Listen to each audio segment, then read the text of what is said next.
Hello दोस्तों, मैं हूं दिनेश के वोरा।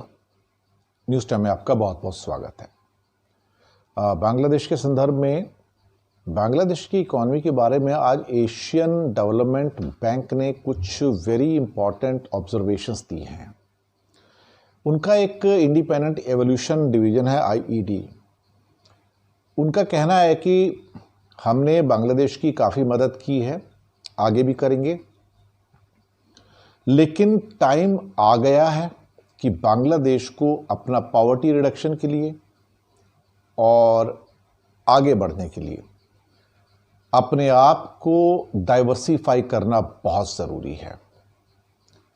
उनका कहना है कि बांग्लादेश की इकॉनमी बहुत नैरो है। कहता है ले दे के सिर्फ दो चीज़ें हैं जिसके ऊपर पूरी इकॉनमी टिकी है। एक आपका है गारमेंट सेक्टर और दूसरा है रेमिटेंसेस, जो एडीबी ने बताया। अगर इनमें से एक विंग भी कमज़ोर पड़ जाता है कभी, तो पूरी इकॉनमी या इकोनॉमिक स्टेट डिमोलिश हो जाती है। उनका कहना ठीक भी है। मैंने इस बारे में भी काफ़ी एपिसोड्स ऑलरेडी किए हैं और मैंने कहा है कि कहीं ना कहीं वक्त आ गया है कि बांग्लादेश जब 2030 के आसपास जब एक अपर लेवल पे आने की कोशिश करेगा, तो उसको ज़रूरी है कि अपना जो इंडस्ट्रियल डोमेन है उसको एक्सपेंड करे। एक तो फॉरेन डायरेक्ट इन्वेस्टमेंट उनका टोटल जीडीपी का लेस देन 1% है, ये एडीबी का कहना है।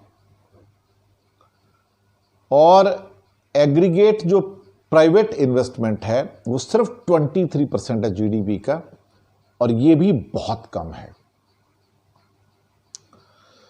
अगर बांग्लादेश अपने आप को एक्सपेंड करके सिर्फ गारमेंट से बाहर नहीं निकालता है, तो आज कोविड में जो सिचुएशन हो रही है उसको दोबारा से किसी और कारण से फेस करना पड़ सकता है उसको।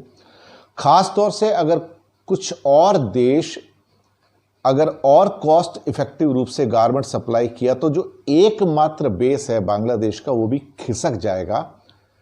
ये एडीबी का एवोल्यूशन है।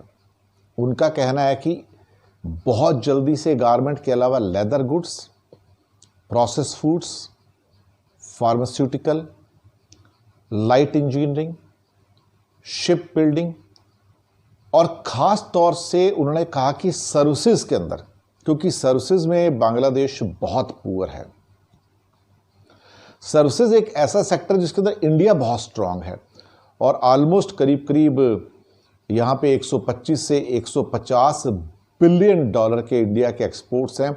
ये नॉलेज इकॉनमी है, ये सॉफ्टवेयर हैं, कंसल्टेंसीज हैं, फाइनेंशियल सर्विसेज हैं। इसके अंदर इंडिया बहुत स्ट्रांग है, क्योंकि नीचे जो इंजीनियरिंग का जो बेस है, फाइनेंशियल एक्सपर्ट्स का जो बेस है, ये और जो कंसल्टेंसी के जो अलग अलग डोमेन्स हैं बहुत स्ट्रांग है वो।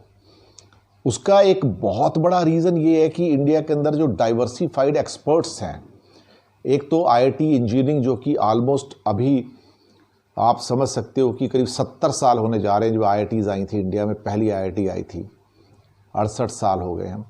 और करीब अर्ली 60s के अंदर एकदम से आईएम्स भी आ गई थी, मैनेजमेंट इंस्टीट्यूट्स।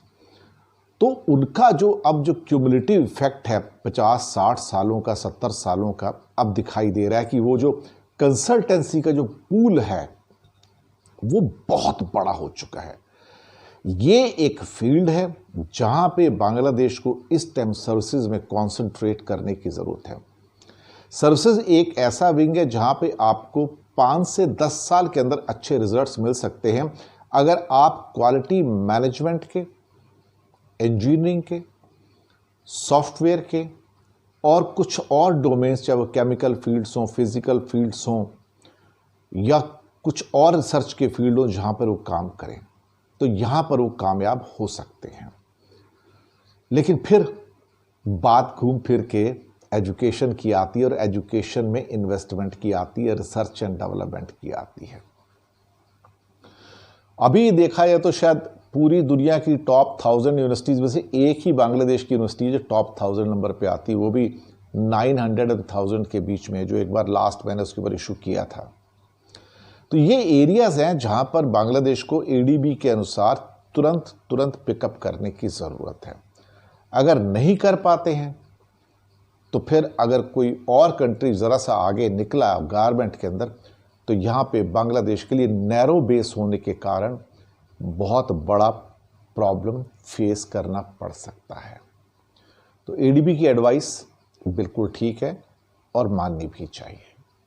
शुक्रिया आपका हमारे साथ बने रहने के लिए।